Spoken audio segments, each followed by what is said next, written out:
Hello, good morning, everyone. Thank you for joining us here this morning in this wonderful discussion that we can have about sustaining milk growth and creating value for California dairy farming families. My name is Steve Gully. I am the Chief Marketing Officer of Dairy America and a board member of California Creamery Operators Association. I've had the pleasure of participating in the sales and marketing of California dairy ingredients, as well as other states, for the past 15 years. I have worked at plants in California up and down the Central Valley, as well as having come from a family that milked cows for about 100 years. Dairy America is one of the largest dry dairy ingredient suppliers on earth. We are a leading exporter out of the United States and have a consistent presence in the market. I have firsthand lived and breathed the international markets for 15 years and seen the California dairy industry grow with sophistication and take advantage of some of the opportunities that have been brought before us. And I have been able to see California lead the charge in exports of certain dairy products. I am very happy to announce that we have a panel here today of some very vested parties. First up, you'll have the pleasure of listening to Will Lux of the United States Dairy Export Council. As the Director of Global Trade Analysis for U.S. Dairy Export Council, USDEC, William provides strategic analysis and insights into the global dairy markets through monitoring and forecasting short and long-term trends in supply, demand, pricing, international trade, and the broader economy. Ever since growing up on a farming corn and soybeans in rural Iowa, William has remained close to his agricultural roots. Prior to joining USDEC, William was the government affairs manager for the International Dairy Foods Association in Washington, D.C., and he holds a master's degree from the London School of Economics. Next up, you will hear from someone I can consider a dear friend and partner, Mr. Luis Miguel Lozano, founder and owner of one of the largest and most strategically advanced import and distribution companies in Mexico, Grupo Lozano. They specialize in importing and distributing dairy products, both ingredients and consumer packaged goods, touching all types of products from the United States, European Union, Oceania, and South American suppliers.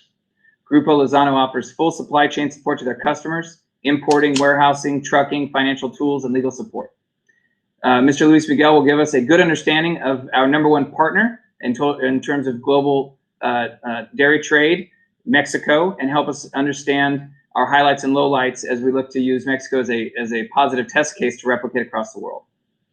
Last but not least, we will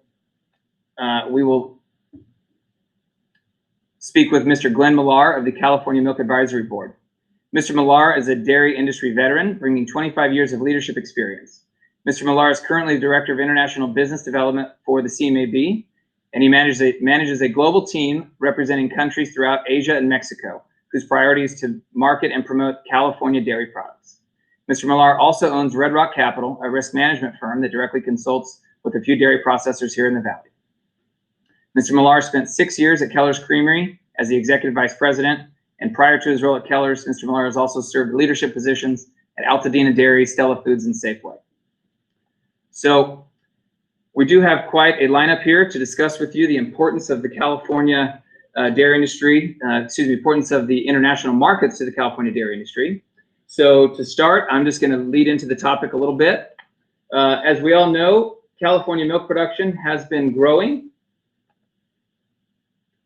I got this chart from my friend, Dr. Mark Stevenson of University of Wisconsin. This chart shows the growth or shrink of surplus across the 4 different regions as defined by USDA. As you can see there on the bottom, we have the northeastern and northeastern and the southwestern regions, showing basically a deficit of milk, and then the central and western regions growing with a milk surplus. Obviously, as domestic consumption is mostly on the east of the Rockies, it's hard to compete with the freight rates and so on and so forth from the milk going from the Midwest into the East Coast and Southwest, where most of that, Southeast, where most of that consumption is taking place. So with the Western surplus comes lots of exports. The growth in export markets has been steady for the past 2 decades, as you can see by this chart. This chart here, the blue line, shows the total percentage of United States milk production that is exported on a monthly basis. Most exports come from the West, with an estimated 32.6 billion pounds of milk surplus in 2019. To put that into perspective, the size of the California dairy industry is approximately 40 billion pounds. So virtually all of California would be considered as part of that surplus. The red line that you see is imports that are flatlining, which has been a good thing as we look to make some of those products that have been imported traditionally in the United States. A real culture of innovation we've seen in the past few years from these dairy manufacturers across the US, including in California. The United States has free trade agreements with several countries in place, as you can see by this map. Principally, we see Mexico, Latin America highlighted. We do see Australia and a couple blips in the Middle East, North Africa, and Asia. Mexico is by far our single largest trading company when it comes to trading partner when it comes to global dairy solids trade as a single country. And the FTA that we've had, which is now known as the USMCA, has been very important for the growth and value creation of the California dairy farming family. To put these free trade agreements into perspective, New Zealand and Europe have this map here. As you can see, with the exception of one country, which is Oman, located in the Arabian Peninsula, our two main dairy competitors have free trade agreements with every single country that the United States does, as well as many, many others. And why are exports important? Well, we're going to get into that. Okay, we're going to get into quite a lot of export stats and use Mexico as a test case. Mr. Millar is going to look at quite a lot of opportunities that CMAB is working on in order to deliver more value to California dairy farming families. But just to sum it up, the importance of exports and why we want them, there is a very high degree of price correlation between the exports of milk out of the United States and the price of milk in the United States. This chart here, the blue line, is the exact same blue line that you saw representing the total milk exports from the United States in terms of milk, fluid milk equivalent. And the orange chart is the USDA published all milk price. Obviously, every region, every state has something different. This is just the average published by USDA. And what I would like to point out before we turn it over to Mr. Lux is every single time exports have slowed out of the United States, your milk price has dropped. There is an extreme correlation between increasing exports and increasing milk price, as well as decreasing exports and decreasing milk price. So with that said, I would like to turn it over to Mr. Lux. Before I do, we are trying out some new technology that we are using now in this new virtual world. So please bear with us as the camera adjusts as everybody starts to speak. So I will turn it over to you, Mr. Lux. Thanks, Steve. Appreciate you having me out here and getting the opportunity to really speak about the importance of exports to California dairy families. Obviously, I work for the U.S. Dairy Export Council, so we represent the U.S. industry as a whole, and part of what I'm going to try and lay out here is essentially the case for why exports are absolutely essential, not only today for your business, but also going forward are going to become more crucial going forward. So I'm basically going to make three main points here. So number one is it's essential for market balance. That's true on the farm level as well as for processors here in California. It's also true for the milk check. Exports are essential for keeping that milk check supported. And fundamentally, it's going to be essential for growth moving forward. Whether you want to grow on your farm or your business, your competitors or neighbors are going to. And so the fact of the matter is we need a home for that milk. And at the Export Council, we believe, frankly, the best opportunity for that growing milk supply, for that growing production, is the export market. So if we look at this chart, first and foremost, we've got a growing gap between domestic production of milk and domestic consumption of milk. Steve alluded to this earlier, basically showing that the Western states were really part of what's driving that. But on the whole, it's a national issue that's going on. And I think it's as much opportunity as it is a fundamental issue. But the fact of the matter is we need to do something to solve this gap. Because since 2000, U.S. milk production has grown by 15% because U.S. dairy farming families, especially out here in California, are very good at what you do. And overall, consumption in the domestic market has not grown to that same extent. But it's also, we can't just slow down production to meet domestic consumption. It's also worth noting there's differences in component demand. So in the US, we're roughly 97% balanced with milk fat. So we're pretty close on butter. We're pretty close on AMF cream. But we're not that close on skim, on protein and lactose. Really, the domestic market only consumes 80% of that skim stream across all product categories.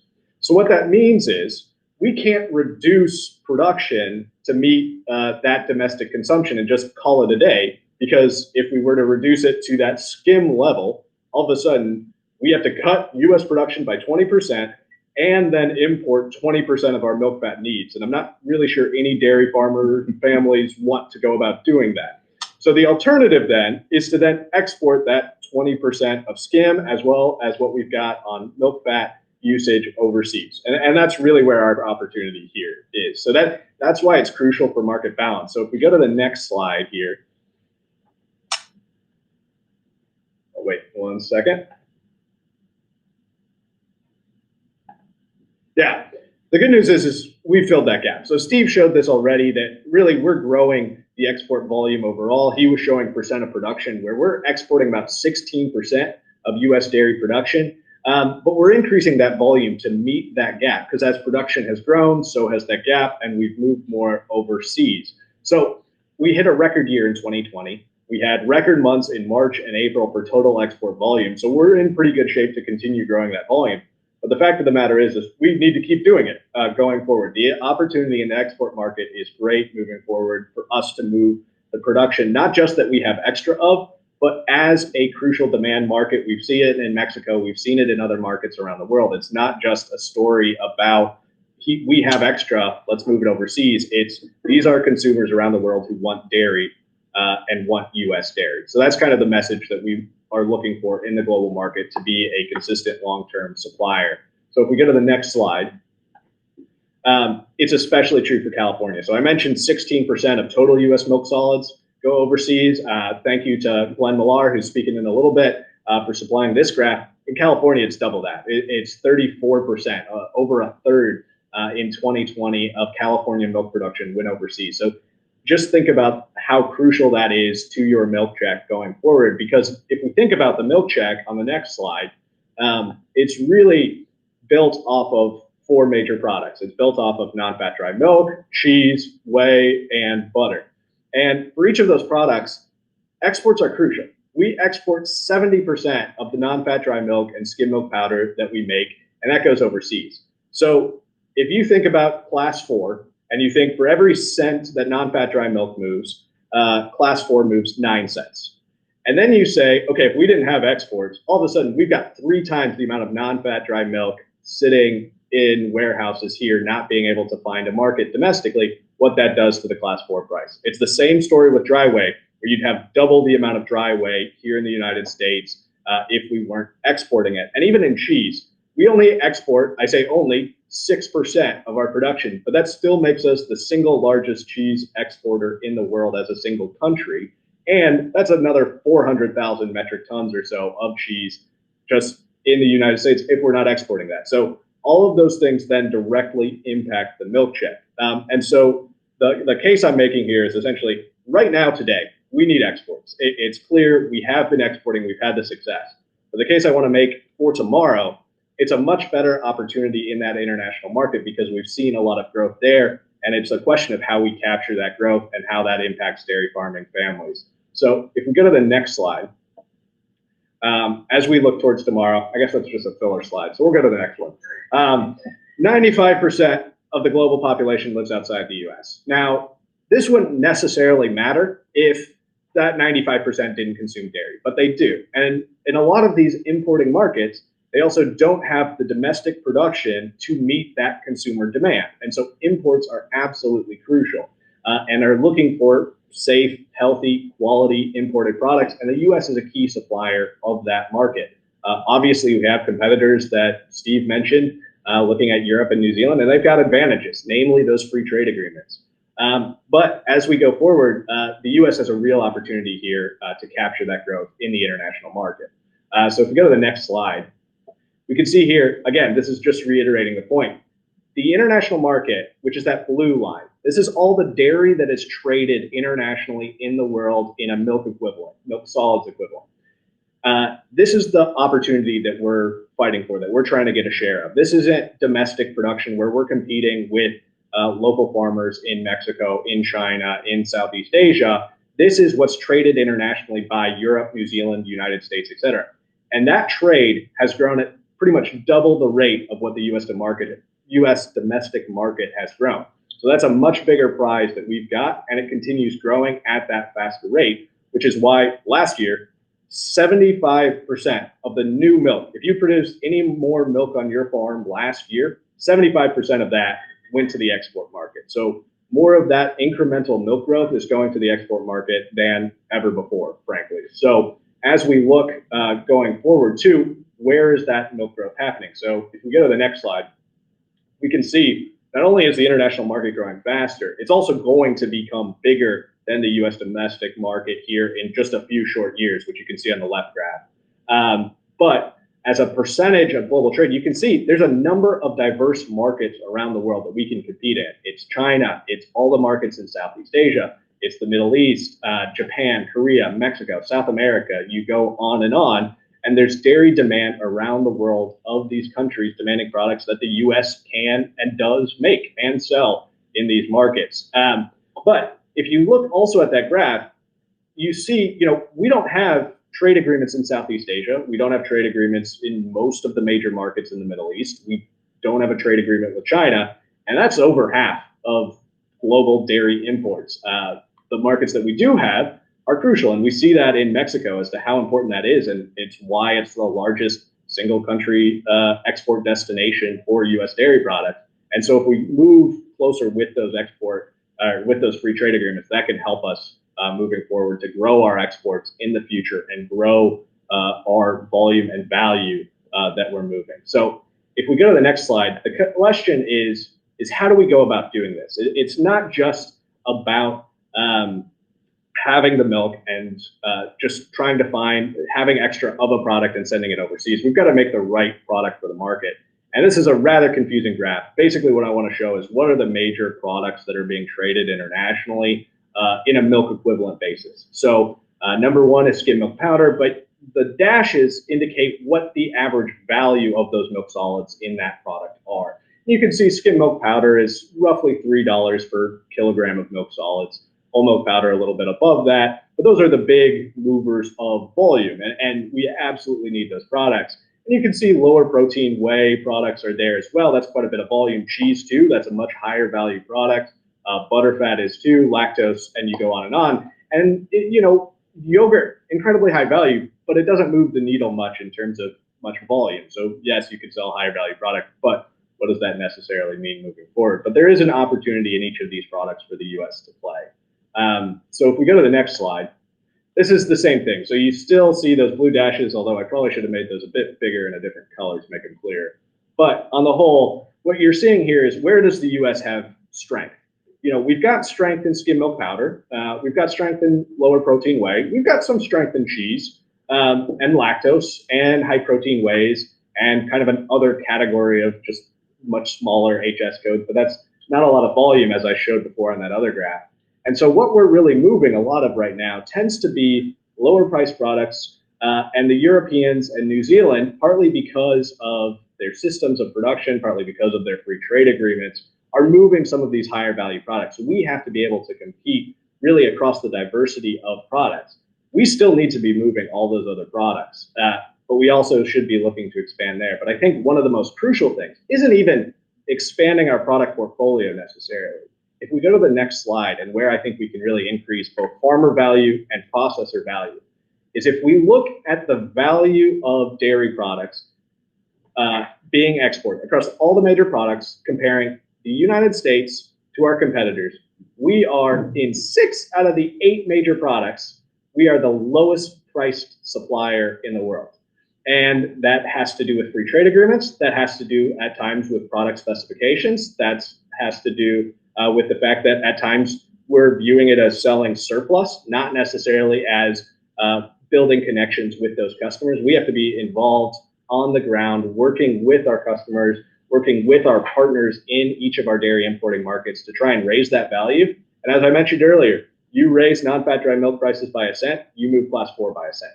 So if we can get us closer to Europe, get us closer to New Zealand on pricing, even in the products that we pay, that we work a lot in, that tend to be a little bit lower price, that has a huge difference to farmer value moving forward. So with that, I think I get to turn it over to one of our key partners, Luis Miguel, to talk a little bit more about what's happening in Mexico. Thank you. Good morning. My responsibility of this meeting is to talk about what is happening outside in terms of trading and in terms of volumes moving from different countries to Mexico. We have to start by saying that the relation with NAFTA have been clearing up a lot of legal steps, and it is clear that the U.S. has a partner south of the border that can make the product with immediate reaction, and Mexico, of course, has a safe time of 3 weeks lead time from other origins. Given that, I have to say that in terms of powders, 80% of the total volume comes from the U.S. to Mexico, but only half of that is dealing directly with producers. The other half is done by traders, and that means that the producers has to be more in contact with the Mexican demands and Mexican supports. You need to know the face of the people, what they're doing over there. Mexico has a clear, different range of products that do with the powder coming from the U.S. And that is a key part. That is also happening with other countries, but other origins are really more focused on technical supports and helping in new develops of the products. And that is what I'm saying, that the U.S. has to be more proactive in that. Just as a number, in the past, from the ratio of milk, talking about milk solids, 70% was local production and 30% was import. That volume has been switched for different reasons, and 60% now is production and 40% goes from imports. That makes that the market, it's growing. It doesn't mean that they switch from one to the other, is that the demand is bigger, and the demand of powder is really growing. And it'll grow by the economy picking up in Mexico in the next 4 or 5 years. On the other side, there is, even though the free trade has been a benefit due to the closer distance, Mexico has another free trade agreement. There is in South America, there is Uruguay, that has a free trade agreement with a volume under quotas of 25,000 tons a year. In Chile, there's no volume limited, but the volume is the production, and that is the key part for them. But we're moving closer to 15,000 tons a year. On the TPP, there has been already another free trade agreement that moves 5,000 tons of cheese, 300,000 tons of milk powder, holding skim, and 2,000 tons of butter. That free trade has been moving for the last 3 years, and the volume has been picking up. And then the EU is working on a top level with the Mexican authorities to start the free trade agreement by 2021. That includes, at the first step, 120,000 tons of milk powders, again, skim and whole milk, and 45,000 tons of cheese, no duties. There's also what we consider the new players in Mexico, which is Poland and Ukraine. Poland has a big growing production, with only 20% of the production is only for internal demand. The same as Ukraine, which is 40% of the production, and the rest goes for export. Despite the fact that the U.S. has the lowest prices on the international market, the tendency might change a bit due to the growth in production in Eastern European countries with lower cost of production. Like Poland, the average in Ukraine is 36 cents per liter, against the 43 cents per liter in the European Union. Despite that, there is another area that Mexico is picking up, and that is why I insist on the relation between producers and importers and producers in Mexico. There are two lines of product that is growing pretty fast. What is the fat-free products for different uses, bakeries, cheese manufacturers, which is growing from Europe, and the production of the animal cheese that has been trying to get into the U.S., but not with the costing and the technology they have is by far more efficient. But we can say now that Mexico in the last 6 months, they imported 15,000 tons and the market is still growing. So I think it's another big opportunity for that. All right. Great, thank you very much. Thank you. So we are going to pass over to Mr. Glenn Millar now. Well, good morning, everybody. It's a pleasure to be here on site. Well, actually not on site, but on Zoom, and be able to share some information here. I've got about 13 slides here that I'm going to move through in about 10 minutes or so. So I apologize for cutting through them pretty quickly, but certainly I'll be available for follow-up, and these slides will be able to be shared. This first slide here shows you the countries that we have operating teams in. There's 9 of them.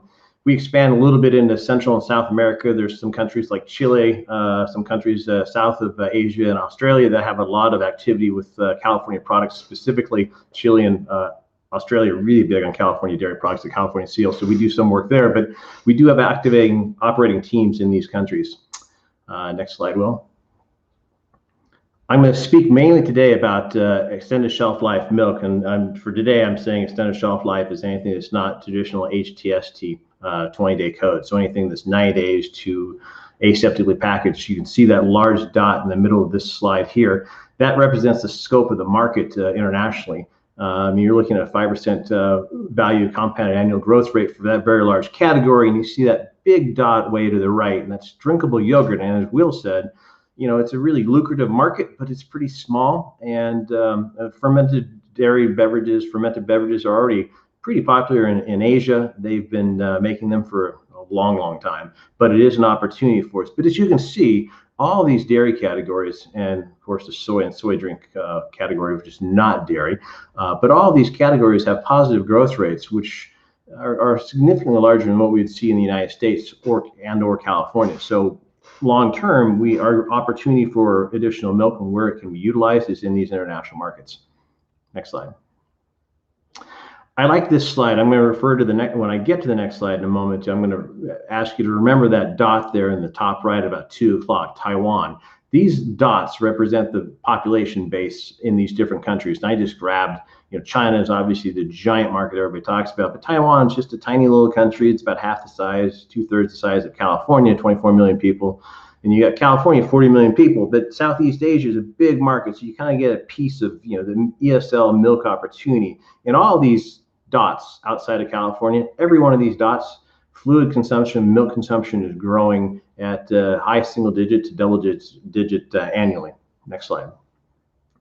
So this is one of our markets that we're most proud of. It's this Taiwan milk fluid milk that's imported. This is almost all extended shelf life milk, half gallons and quarts that go into Taiwan. You can see back in 2012, 2013, all of a sudden the imported milk from the United States, and that is 100% at this moment, 100% from California, but you can see that we just took off and we dominate this market today. And this is a success story that we're trying to replicate in other growing countries, the Philippines, Thailand, China. We've made some headway there in working with the fluid milk imports, but you can see that here in Taiwan, and the next slide, please, Will, you see a massive growth of consumption of fluid milk. And this is imported milk because all of these countries have constraints. They have constraints on feed, they have constraints on labor. To some degree, capital is nowhere near as available in most of Asia as it is here in the United States. And then they've got seasonality. A lot of these countries in Southeast Asia sit near the equator. They're hot, humid.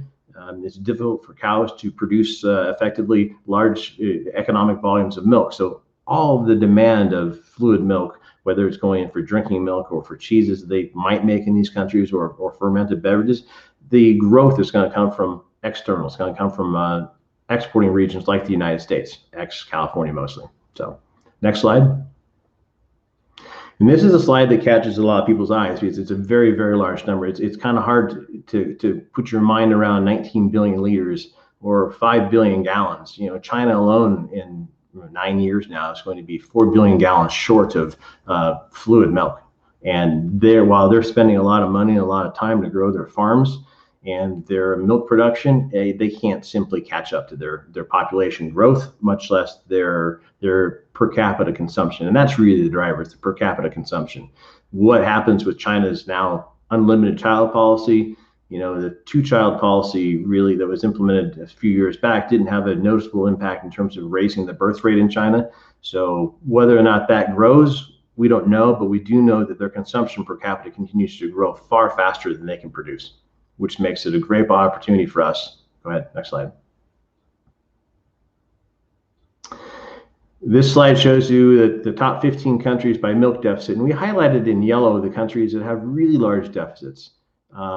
These are significant numbers. Indonesia is a young country we don't talk about a lot. It's a very large country in terms of population. It's over 120 million people, but their consumption is growing, their disposable income is growing, same as the Philippines, Vietnam, Malaysia. So when I name those 4 countries, mostly in Southeast Asia, they're very young population.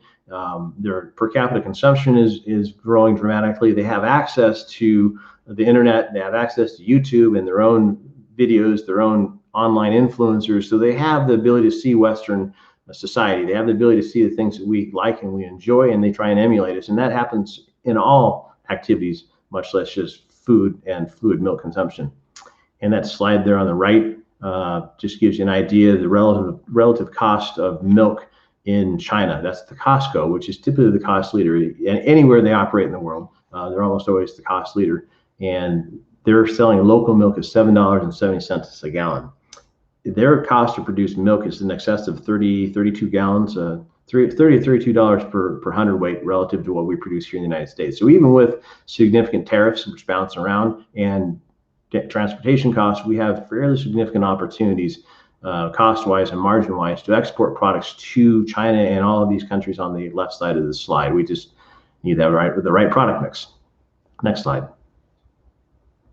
So just quickly looking at extended shelf life projected global consumption, you can see that China dominates this slide, but the non-China countries are significant in and of themselves. They just look insignificant relative to the size of China. And one thing that we're always consistent about at the Milk Boards, we talk to a lot of our processors, is it's great to have an export strategy, and yes, you'd love to be part of China, but it needs to be a piece of your overall strategy. You just can't simply say, I'm just going to go to China and that's going to be it. You need to have a diversified portfolio, and these other markets by themselves are significant. They just pale in comparison to China. So just a snapshot of the opportunities there. Next slide. And just quickly, just looking at the fresh milk consumption, that actually grew in 2020. There was news out that COVID symptoms, COVID health was impacted positively by fluid dairy and dairy consumption, and that really hyper drove the growth of consumption in China for fresh milk. You're looking at 10 to 11% compound annual growth rate for any type of fluid milk in China and all of these marketplaces. And again, I'm talking primarily today, it's limited time that I have with you today, but I'm talking primarily about fluid milk, but we do a lot on cheese and all of these other products. So next slide as we go into that. So this is one of our strategies we developed at the Milk Board, and we put this in play for 2020 and for 2021. How do we expand our California ESL milk in Asia? And key tactics are to continue pushing through the regulatory approval into China. We were successful. 2 years ago, we launched fluid milk sales in China on the cross-border program. First people to do that for a product that needs to be refrigerated through the cold chain. Moderate success. It didn't last too long due to a problem with the importer and their capitalization, but we were successful just in the last week of successfully getting 2 full containers of ESL milk into China through customs and into distribution. So that is something we've been working on for years. We expect that to grow significantly. We don't have enough capacity to satisfy that, but certainly that is a big breakthrough for the California dairy farmer, the California processors, but the United States overall, because now we're exporting fluid milk as opposed to having to dry all of it. And there's definitely a market for those products, but certainly when you're able to give consumers the products that they're looking for in a format they're looking for, you have an opportunity to grow your margin, not only from a processor standpoint, but you're also able to grow the margin on the dairy farm base because you're now selling value added, which is something that we preach day in and day out. We've done a lot of work with our processors and our dairy producers to help them understand that our focus is really on value added. How do we grow the export of items and products that grow the margin for all parties involved and also meet the demands of the consumers internationally? So we'll continue to expand our ESL capacity and those expansions, but a lot of our sampling, a lot of our demo, our coupon, our transactional processes are going to e-commerce on different platforms. There's 2 or 3 large e-commerce platforms in Asia, and what I think we're all very grateful for is the rollout of e-commerce in Asia, because we in the United States, California, are kind of late to the party in terms of exporting dairy products. Europe and South and New Zealand and Australia have been exporting dairy products for decades before we got there. So 5 years ago when I first started in this role, e-commerce was pretty small. And our choice really to expand sales of value-added products was to go head-to-head fighting for shelf space. There's different versions of slotting fees that you have to pay to get into these brick and mortar stores. It's a very expensive, very difficult process to break your way into a market. But with e-commerce, all of a sudden you've got this new real estate. You've got this, your smart screen phone. And everybody in Asia, just like the United States, they might be a little worse there even, they have their smart screen, they have their smartphone, and they go in there and they buy stuff. And if you can get onto that real estate on that screen, you have access to those consumers. You can tell them about California, which we do a lot. We can show them pictures of the beach, the Golden Gate Bridge, any icon, Disneyland, Hollywood, all those things that are very popular in Asia and a lot of these developing countries. We have those tools at our disposal. We're able to get and use those to access those consumers without having to go through the brick and mortar channels. So next slide. Just really quickly, just talking about some of the things that we do here. Costco Mexico. Mexico particularly has been a key partner for us. As Louis said, they're our largest trading partner, and by far they're our largest trading partner. And our big stores that have gone down there, Costco, Walmart, Sam's Club, and then the existing large chain stores down in Mexico have begun to bring in value-added products, bonbons from Brothers Desserts. They did some tremendous promotions, and we sold out faster than we thought we would. Bond Swiss bringing in products. Bond Swiss has been a key partner for California Dairy for a very long time. There's somebody that sees the market, understands the market, and is there before the market really realizes where it's going. So Bond Swiss has been a big importer of products for a long time now. Specialty cheeses. We're doing specialty cheeses into a bunch of stores down there. So 23 that we list here on this page, but we now have monthly shipments of specialty cheese combination pallets going into these different supermarkets. We're doing the same thing over in South Korea and now Japan, and then ESL milk also is going into Mexico. So these are the activities that we promote on a daily, weekly, monthly basis at the California Milk Board to drive these value-added products. Next slide. And I think this is my last slide. This is Costco. I just want to show, simply when you target a promotion at some of these retailers using the California seal, you get some pretty phenomenal returns.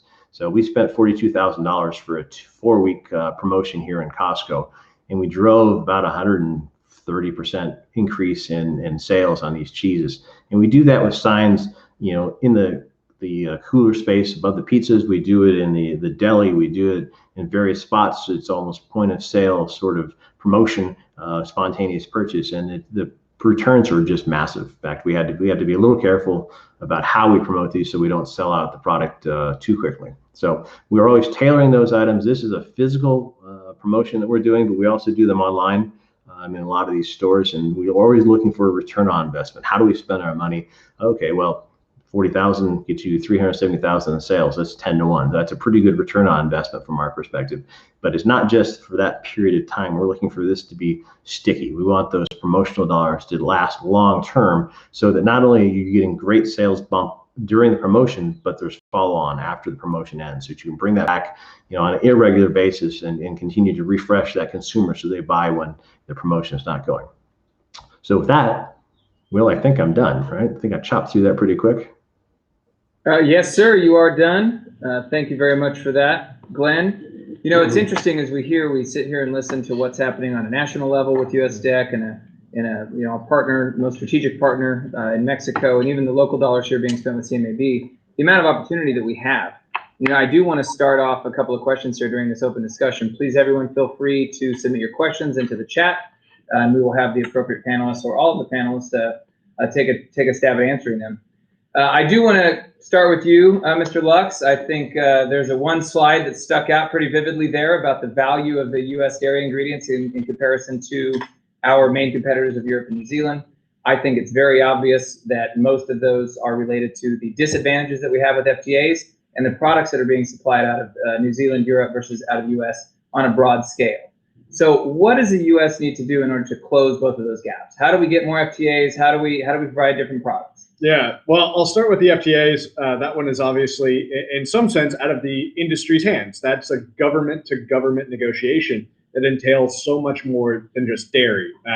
It entails basically not only does ag need to be on board, kind of across the board, like we saw with TPP, which would have had a number of gains for U.S. dairy, but a number of key players weren't behind it, and there were obviously a lot of politics involved with that negotiation that ultimately was a contributing factor to why that didn't go through. But we've still had negotiations, and we're still, like, as a U.S. government, working towards those. So as an industry, supporting efforts and supporting our government and making clear what our priorities are in any negotiation, what markets are crucial to us, telling the U.S. government, hey, you know, this market isn't as important as this market. One of the ones where the U.S. government is still having ongoing negotiations is the United Kingdom. It's really crucial. It's the largest cheese importing market in the world, but also Europe has a pretty close freight advantage by the fact that they're right next door. But at the same time, opening that door would at least put us on a much closer playing field. But it's also markets in Southeast Asia. It's Indonesia, it's Vietnam, it's Thailand, and on and on. And so the work that we can do to encourage the U.S. government to continue moving with those tariff barriers, in addition to all the work that they need to do on non-tariff barriers too, or the work that we can encourage with those partner governments, because a lot of other issues crop up that have nothing to do with the particular tariff rate in a country, but can stop a product from getting into the market. So at USDEC, we work closely, especially with those non-tariff barriers as well. But as far as helping with some of the other specification issues or other things, as an industry, it's being on the ground. It's talking with your partners, your customers, figuring out exactly what products they need, and then making those products for them. And it sounds fairly simple, but one of the crucial things is, you know, in the United States, we make primarily non-fat dry milk, whereas the international standard is a standardized skim milk powder. And even differences in heat temperatures and the like also play a role into potentially reducing that margin there. But it's also being on the ground and having a reputation as a reliable, committed, long-term supplier to those markets. It is one of the most crucial things. Glenn said, you know, we're kind of the newcomer on the block, so we have to work to establish that reputation and maintain it in those markets around the world. Will help our markets. Okay, great. Thanks for that. A question coming in from the audience. What cheese varieties do you feel we have the biggest opportunity with globally? Anything that comes to mind outside of cheddar and Mott's?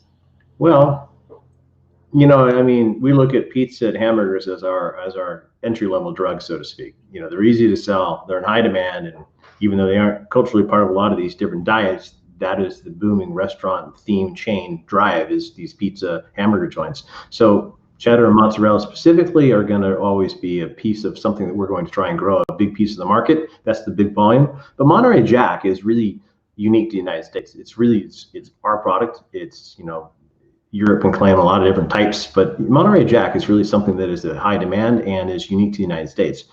So that would be my answer there. In addition to a lot of the specialty cheeses, I think selling the flavors of California. There's a whole bunch. We have a specialty cheese business in California, which is just fantastic. We think more about Wisconsin, but you know, and they've got tremendous products, no doubt about it. But California has its own set of specialty cheese makers, and selling those platforms, those mixes of those specialty cheeses, is always going to add some sort of iconic attraction to the consumers worldwide. So Monterey Jack would be the big one, but then specialty cheeses as well. Yeah, thanks for that, Glenn. Luis Miguel, I'd like to have you answer that as well. I think you obviously commented on the opportunity for analog cheese in Mexico. Yes. So can you just talk about what is analog cheese and why is that important to the Mexican consumer? Number one, the market for analog cheese starts like 10 years ago in Mexico. Start us bringing an alternative to the food service chain. After that, they create really big technology in countries like Poland and Germany that is doing a very good job with skimmed powder and vegetable fat. It's brine salted, pack it in between 3 and 5 kilos each, and after that many years, it creates a big demand. It's not going to the supermarkets in slices. It's going to food service as blocks or slices in packets about more than 5 to 10 pounds. The idea of that product was at the first having something cheap for the food service. Now they create the texture and the flavor that the requirements in Mexico needs. That means that it has their own segment of the group of cheese importers. Okay, it is something that has been developed also in Central America and South America. So the market is growing in the region. Okay, so it started out as a way to have cheaper food products outside of a regular traditional cheese type product, but the popularity has grown so that now it does command its own market segment. That is right. It's on the second market. The flavor that it's not competing with natural Goudas or Monterey Jacks or cheddar. It's its own segment of the market. Okay, and are there tariffs for that coming in and out of Mexico from the United States? Yeah. The idea is just to work on the proper technology to getting into that. It's under the free trade, and there is different big areas in the country that is buying that, the central of Mexico, of course, but also where the big tourism area is, which is the Caribbean Peninsula, Cancun and all that, plus the Baja California, and there's a big hole of different users, as I mentioned, food service, and also in supermarkets and the small cheese chains that was mentioned before. Okay. Will, anything from a global perspective that you would see? Yeah, I'd say globally, the big movers of cheese volume are still, as the person who asked the question said, mozzarella, cheddar, but also cream cheese is also very much up there. That is another area where the U.S. plays in particularly. But as Glenn mentioned, moving more value-add cheese, the idea behind it is also it will help raise the image of U.S. cheese, because the cheddar or mozzarella or cream cheese that we're selling internationally don't necessarily come branded as often with the U.S. brand. So consumers in the region may not know that that is a U.S. cheese that they're eating. I think of that in Australia, where a lot of the pizza has U.S. mozzarella on it. But Australians don't necessarily associate their pizza or their cheese with American cheese. And so as a result, having more of these specialty can help create a brand for the US and consumers to desire US specific cheese that then can help raise the value even of those other products like cheddar, like mozzarella, like cream cheese, even if those are on the commodity level. Okay, great. Thanks for that.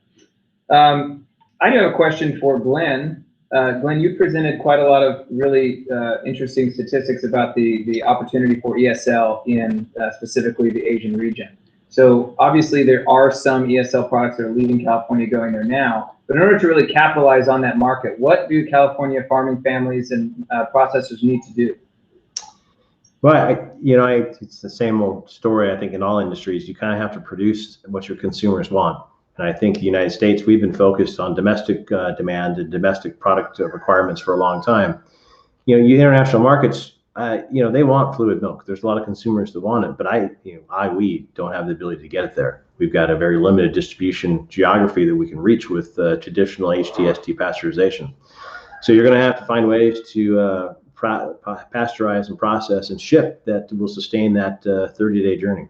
So I think that really is our longer term mission as we talk about value added. It's not just in milk, but in cheese. Cream cheese is, as Will mentioned, I'd forgotten cream cheese. Geez, I get requests for cream cheese every day. Then right now people will buy the cream cheese in the 3-pound block because that's the only way they can get it, but they're really looking for better presentation. So it's the same thing in all these different product categories. As we progress to being more of an export focused market out of California, we're going to have to produce and ship products that the consumer wants. We're going to have to tailor our manufacturing facilities to what those consumers are looking for. Okay, thanks for that. So, Luis Miguel, you had mentioned previously about the successes of USMCA and the strengths between Mexico and the United States in terms of dairy trade, let alone all of the other benefits that we've seen with that FTA. Will presented, I think it was about 6% of total global dairy solids exports are imported by Mexico. So still, decent size by a single country.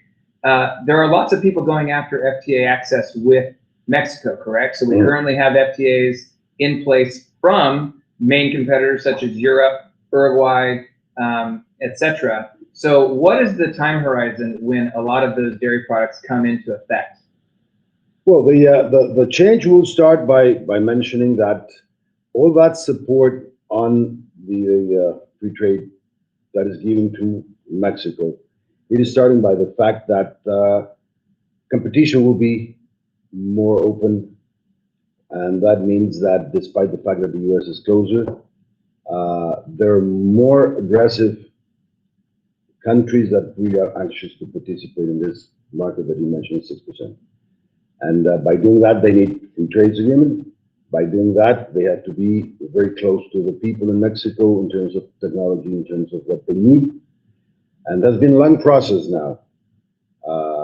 And the key part will start by saying that New Zealand took close to 5 years to get into this free trade agreement. They did it right, and they are participating more closer to what is Mexico's need. Okay. Just to give you a number, dairy manufacturers in Mexico are close to 1,000 companies. 70% of those buys some dairy product from India.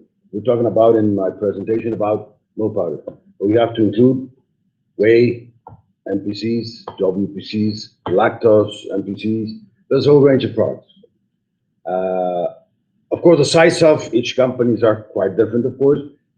But when you get into a perspective of what is happening in Mexico, is that the demand for import products will remain.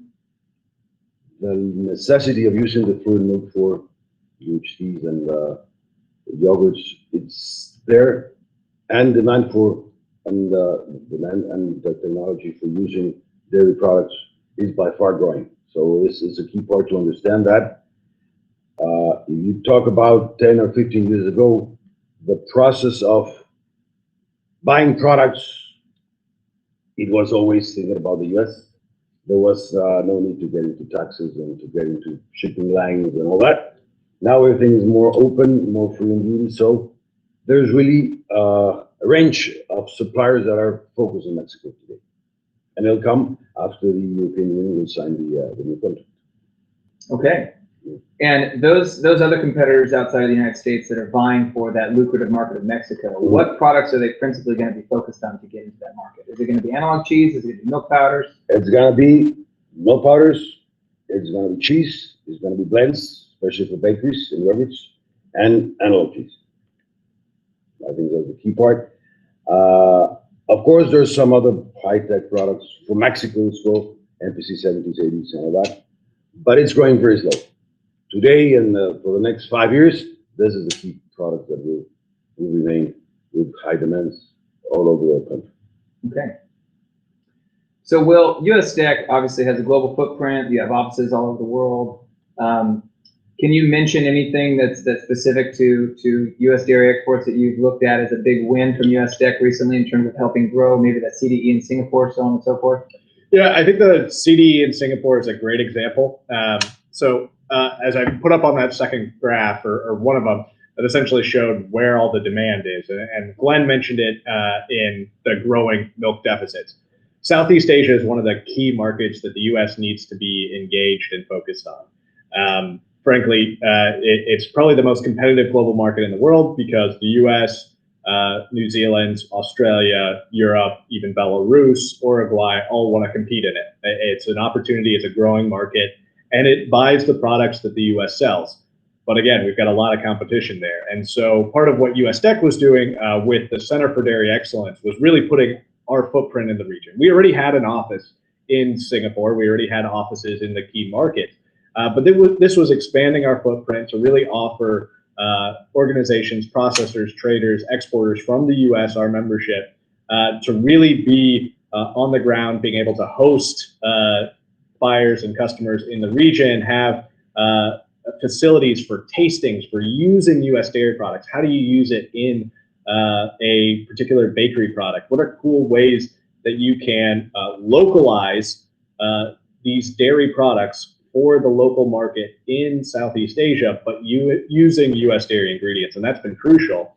And as a result, partly of that, but also partly because of the work all of the processors and exporters have done, we expanded our share of particularly skim milk powder to Southeast Asia to all of a sudden go from kind of the third player behind New Zealand and Europe to a huge plurality of the market and closing in on 50% of that market share for skim milk powder in Southeast Asia last year. But again, we've always got to stay on top of our game. Obviously, we heard from Luis Miguel that in Mexico, we got to stay on the top of our game there too. So there's no resting on laurels, but having that long-term investment in the region, I think, is a big win for U.S. dairy as a whole.